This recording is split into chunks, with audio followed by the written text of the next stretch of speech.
Nakapagtsokolate na ba ang lahat? Tara, samahan niyo ako. So matapos na ang pagpunta namin sa Camp John Hay ay dumiretso na kami dito sa Chocolate de Baterol para matikman ang kanilang pinagmamalaking traditional chocolate for only 195 pesos at suman sa lihiya for 150 pesos.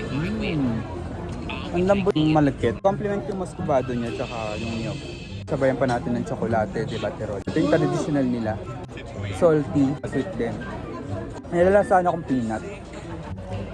Bagay na bagay sa panahon. Mag-alas 11 na, pwede na tayo mag-order ng pang-lunch. Matapos naman mananghalian ay nabigyan tayo ng pagkakataong mapanood kung paano gawin ang kanilang tsokolate. Hindi pala ito basta halo lang ng halo. Binibigyan pala ito ng tamang temperatura, pagmamahal at dedikasyon para lalong sumarap.